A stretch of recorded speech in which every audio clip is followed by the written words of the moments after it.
Hello students, welcome to your YouTube channel SS classes of chemistry. आप सभी का स्वागत है फिर से एक बार हमारे क्रैश कोर्स की डे 3 में। तो जैसा कि डे 1 और डे 2 में हम लोग सॉलिड स्टेट को किए हैं और सॉलिड स्टेट में सबसे पहले सॉलिड का क्लासिफिकेशन और उसके बाद क्रिस्टलाइन सॉलिड का क्लासिफिकेशन। तो क्रिस्टलाइन सॉलिड के क्लासिफिकेशन में हम लोगों ने मॉलिक्यूलर सॉलिड और आयनिक सॉलिड को कंप्लीट कर लिया है। आइए स्टार्ट करते हैं थर्ड, और वो है मेटालिक सॉलिड। सब कोई हेडिंग देंगे metallic solid. Molecular sorry crystalline solid का थर्ड टाइप है और वो है मेटालिक सॉलिड। मेटालिक सॉलिड को हम लोग हिंदी में क्या बोलेंगे जी? धात्विक ठोस। धात्विक ठोस। आप लोग नहीं लिखेंगे, आप लोग या फिर आप लोग भी लिखे, उस दिन आप लोग एब्सेंट थे। लिखेंगे मेटालिक सॉलिड, हिंदी में धात्विक ठोस। सवाल ये है कि मेटालिक सॉलिड होता क्या है ना? जितने भी आप मेटल्स देखते हैं ना, मेटल्स जैसे iron, copper, aluminium, magnesium, silver, gold, ये सारे मेटल्स जो है ना वो सॉलिड स्टेट में पाए जाते हैं रूम टेम्परेचर पे, and these are known as metallic solid. So simple. इन सॉलिड्स को ही हम लोग क्या बोलते हैं जी? Metallic solid. तो अब सवाल है कि मेटालिक सॉलिड के कंस्टिट्यूएंट पार्टिकल्स क्या होते हैं? ओके, तो constituent particles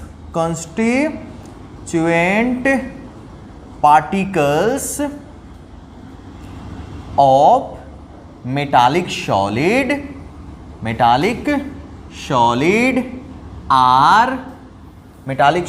are positive ion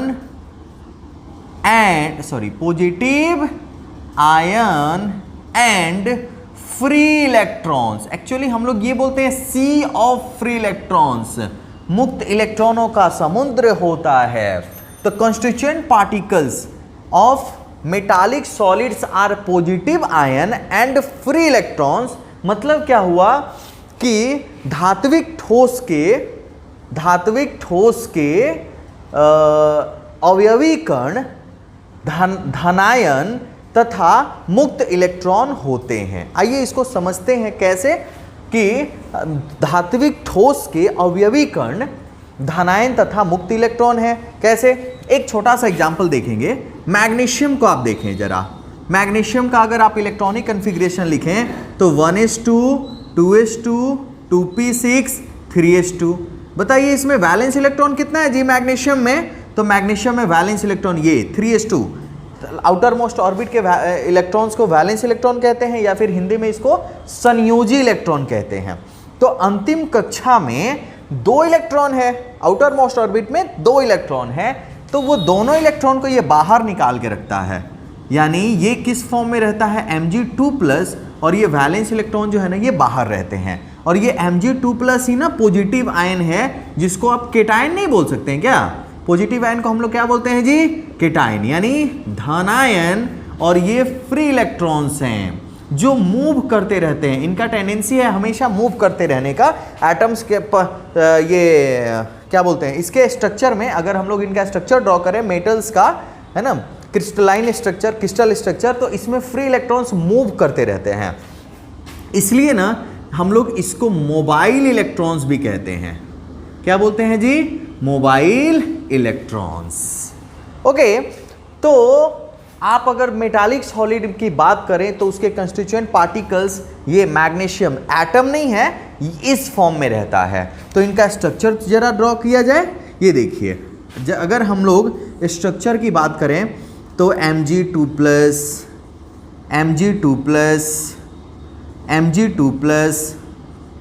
okay, फिर यहाँ भी Mg2+ और Mg2+, ओके। इनको कर्नेल्स भी बोलते हैं हम लोग। और इसमें जो इलेक्ट्रॉन्स हैं, फ्री इलेक्ट्रॉन्स, इलेक्ट्रॉन, हर तरफ ये इलेक्ट्रॉन, जैसे देखना कितना अभी मैग्नीशियम का एटम हम लोगों ने मैग्नीशियम आयन बनाया 6, तो इलेक्ट्रॉन्स कितने होंगे 6 का 12। एक मैग्नीशियम में 2 इलेक्ट्रॉन आउटर मोस्ट ऑर्बिट में, तो टोटल 6 मैग्नीशियम आयन है, तो इलेक्ट्रॉन्स होंगे 12। और वो ना एकदम इसमें फ्लो करते रहते हैं, उनका फ्लो होते रहता है इसमें, तो इसमें फ्लो जो होते रहता है ना, इसके कारण हम लोग ये बोलते हैं कि metallic solids are good conductor of electricity, है ना। क्वेश्चन पूछेगा आपसे कि मेटालिक सॉलिड यानी धात्विक ठोस गुड कंडक्टर ऑफ इलेक्ट्रिसिटी क्यों है, ओके। तो मेटालिक सॉलिड यानी धात्विक ठोस इलेक्ट्रिसिटी को कंडक्ट क्यों करता है, क्योंकि ये केटायन और फ्री इलेक्ट्रॉन्स के फॉर्म में होता है, और ये फ्री इलेक्ट्रॉन्स का मूवमेंट होते रहता है इसके स्ट्रक्चर में, क्रिस्टल स्ट्रक्चर में। इसलिए हम लोग ये बोलेंगे कि metallic solids are good conductor of electricity. लिख लीजिए, they are good conductor, they are good conductor of electricity. ये they are good conductor of electricity मतलब क्या हुआ कि ये विद्युत के अच्छे सुचालक होते हैं। अच्छा, सिर्फ इलेक्ट्रिसिटी ही क्यों, हीट के भी, इलेक्ट्रिसिटी एंड हीट, ये विद्युत तथा उष्मा के सुचालक होते हैं। तो धात्विक ठोस यानी क्रिस्टल मेटालिक सॉलिड किसके कंडक्टर हैं जी, किसके हैं, इलेक्ट्रिसिटी के और हीट के, यानी विद्युत के और उष्मा के सुचालक होते हैं। एक चीज और, यहां पे ना इलेक्ट्रॉन्स के बीच में और केटायन के बीच में जो बॉन्डिंग होता है ना, उस बॉन्डिंग को हम लोग मेटालिक बॉन्डिंग कहते हैं। कौन सा बॉन्डिंग बोलेंगे जी, उनको हम लोग मेटालिक बॉन्डिंग बोलेंगे, ओके। तो मेटालिक सॉलिड में जो पार्टिकल्स, कंस्टिट्यूएंट पार्टिकल्स होते हैं, वो एक दूसरे से मेटालिक बॉन्डिंग के थ्रू जुड़े होते हैं, ओके। तो इसको लिखेंगे the constituent particles of, the constituent particles of, constituent particles यहां पे है, constituent particles of metallic solid, the constituent particles of metallic solid are held together by, the constituent particles of metallic solid are held together by metallic bonding, are held together by metallic bonding, metallic bonding। Hindi में लिखेंगे, धात्विक ठोस के कण, धात्विक ठोस के कण धात्विक आबंध से जुड़े होते हैं। कर्नेल और इलेक्ट्रॉन के बीच में जो बॉन्ड होगा ना, उसी को हम लोग बोल देंगे मेटालिक बॉन्डिंग, ओके। धात्विक आबंध से जुड़े होते हैं, धात्विक आबंध से जुड़े होते हैं। अच्छा, ये धात्विक आबंध जो है ना, स्ट्रॉन्ग बॉन्ड है। क्या है जी, स्ट्रॉन्ग बॉन्ड है। तो जब स्ट्रॉन्ग बॉन्ड है तो क्या इनका मेल्टिंग पॉइंट और बॉइलिंग पॉइंट हाई होगा, होगा कि नहीं होगा। स्ट्रॉन्ग बॉन्ड है, पार्टिकल्स एक दूसरे को स्ट्रॉन्गली हेल्ड किए हुए, स्ट्रॉन्गली अट्रैक्ट किया हुआ है, तो उनको पिघलाने के लिए, उनको मेल्ट करने के लिए ज़्यादा अमाउंट में एनर्जी चाहिए।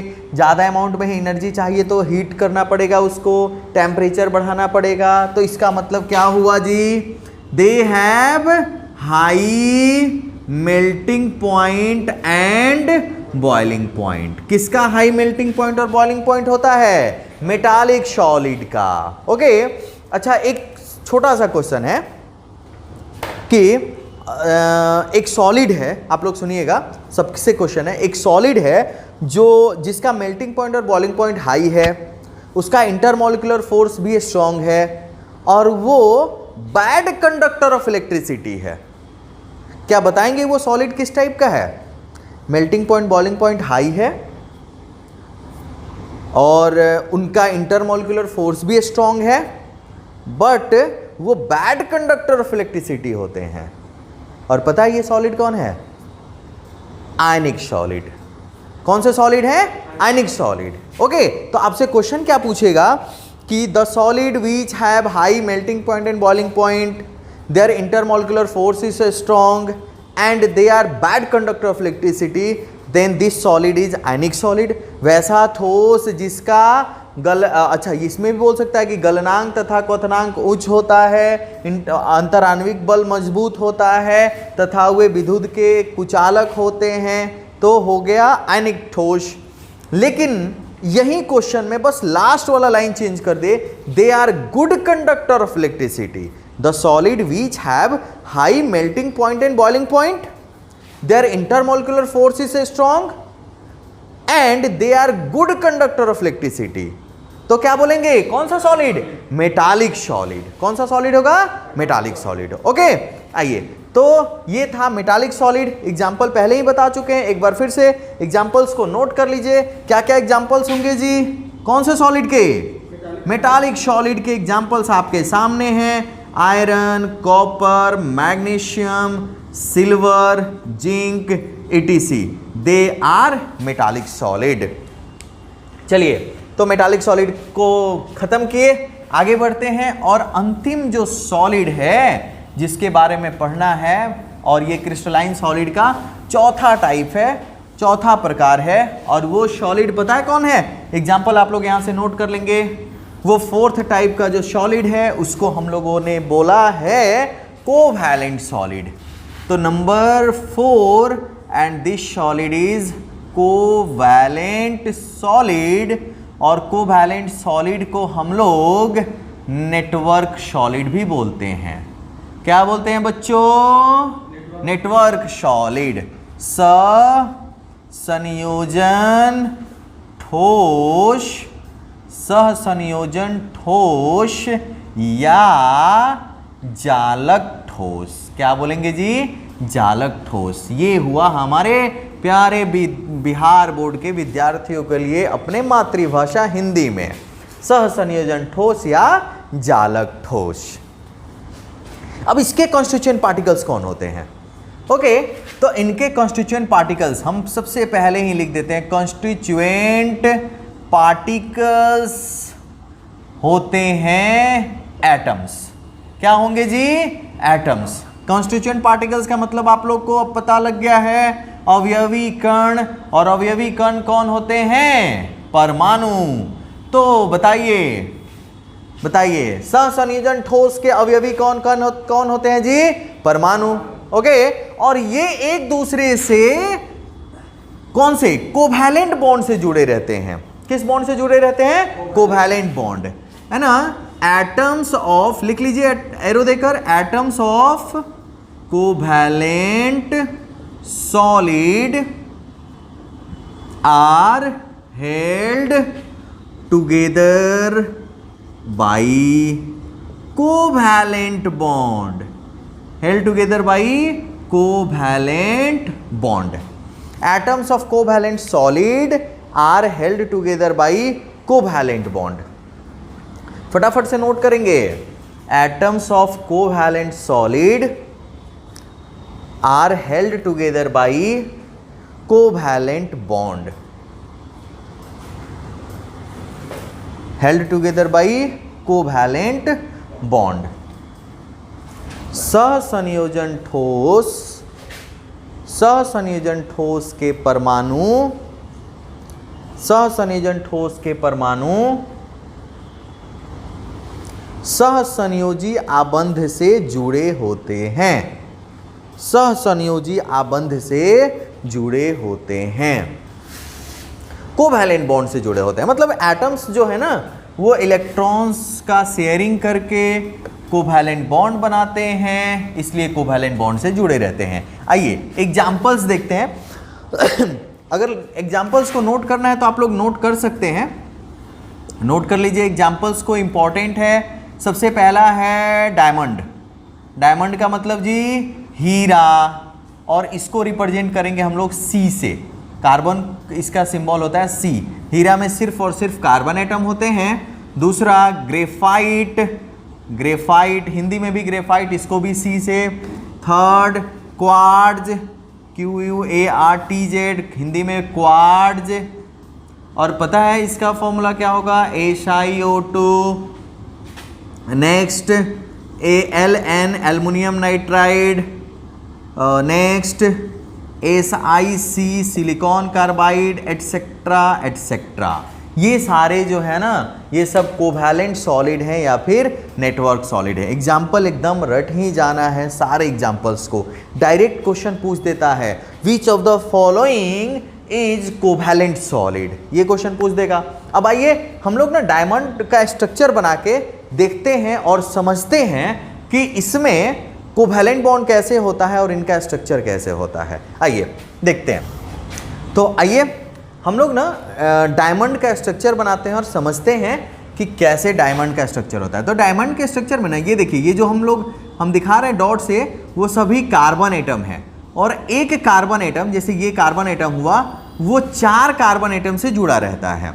ओके, और 4 कार्बन एटम से जुड़ के ना वो टेट्राहेड्रल स्ट्रक्चर बनाता है। तो कार्बन का ना हर जगह टेट्राहेड्रल स्ट्रक्चर होगा इनका। किनका? डायमंड में ना कार्बन का हर जगह टेट्राहेड्रल स्ट्रक्चर होता है। जहां पे अगर बॉन्ड लेंथ की बात करें तो 1.45 एंगस्ट्रम, ये याद रखना है, इंपॉर्टेंट है। डायमंड में बॉन्ड लेंथ क्या दिया हुआ है जी? Bond length. बॉन्ड लेंथ का मतलब आबंध लंबाई। आबंध लंबाई कितना होता है? तो 1.54 एंगस्ट्रम। और हर एक कार्बन का, कोई भी कार्बन हो, उनका हाइब्रिडाइजेशन sp3 होता है। क्या sp3 होता है जी? हाइब्रिडाइजेशन। 4 कोवैलेंट बॉन्ड बनाएगा, इसलिए इसका हाइब्रिडाइजेशन होगा sp3। हाइब्रिडाइजेशन को हम लोग कहते हैं संकरण। अगर आपसे शेप की बात करेगा कि डायमंड का शेप बताइए, तो वो शेप मतलब होता है आकार। और सबसे छोटा जो आकार होगा ना, वो होगा टेट्राहेड्रल। मतलब हर कार्बन ना टेट्राहेड्रल शेप होता है इसका, चतुष्फलकीय।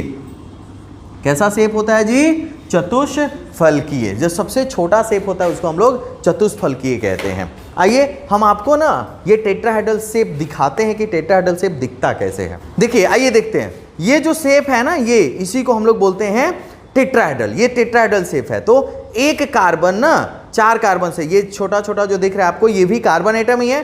1 2 3 4, देखिए 4 है, 3 डायमेंशनल स्ट्रक्चर है ना, तो 3 डायमेंशनल स्ट्रक्चर होता है। अभी ऐसा कि बहुत सारा, मतलब लाखों टेट्राहेड्रल स्ट्रक्चर्स होते हैं एक डायमंड के स्ट्रक्चर में।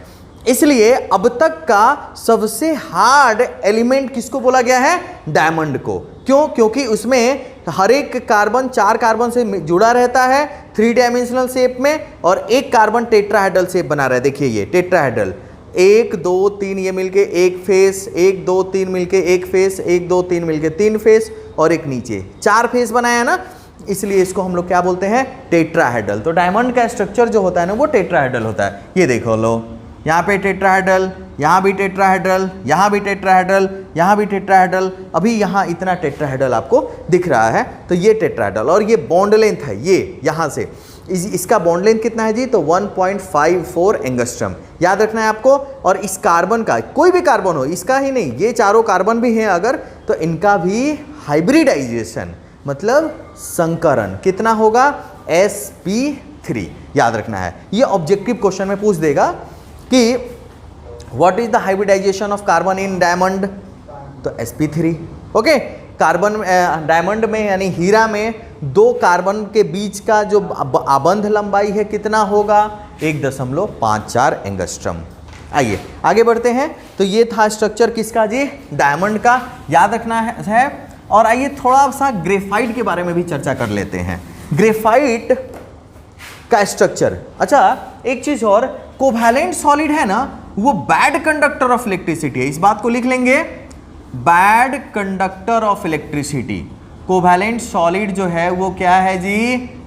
Bad conductor of electricity, except, बहुत ही इंपॉर्टेंट पॉइंट है, एक्सेप्ट ग्रेफाइट।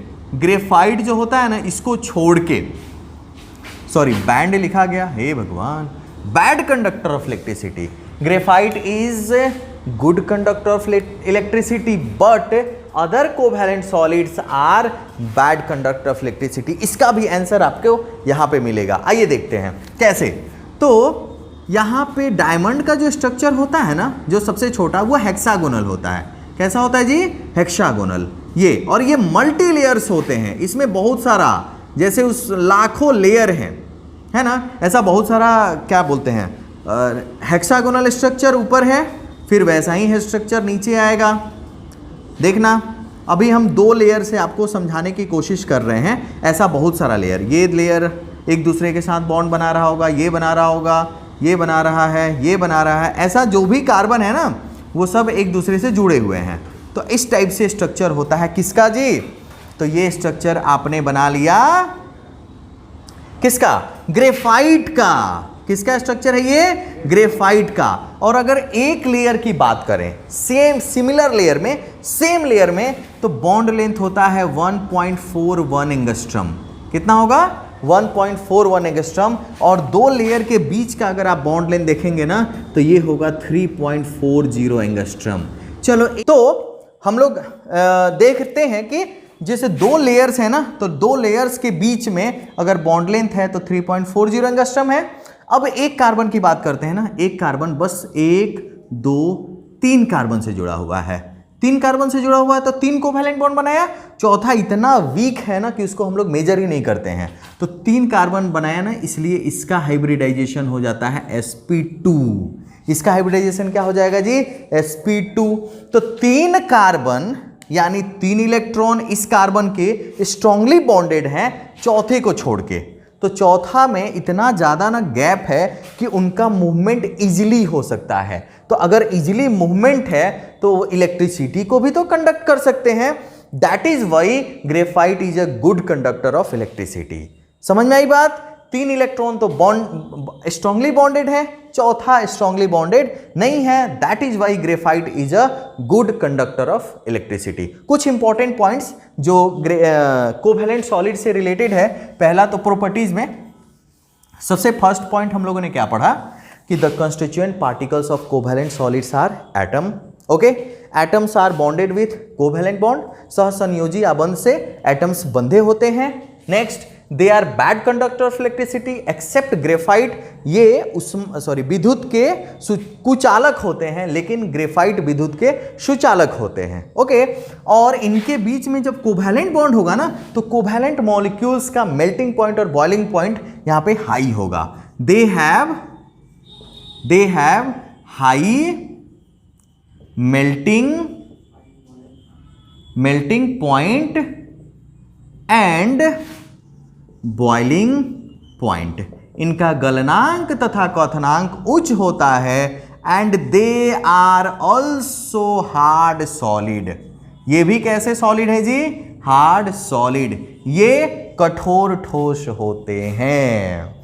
तो अंतिम में आपने देखा कि बिजली चली गई तो क्यों बिजली चली गई, बैड कंडक्टर ऑफ इलेक्ट्रिसिटी पढ़ रहे थे इसलिए बिजली चली गई। लेकिन फिर भी रिंग लाइट के मदद से हम लोगों ने आज का क्लास पूरा किया। अब हम लोग टाइप्स ऑफ क्रिस्टलाइन सॉलिड को खत्म कर चुके हैं। नेक्स्ट क्लास में इसके कुछ एग्जाम्पल्स इस पे कुछ क्वेश्चन होगा।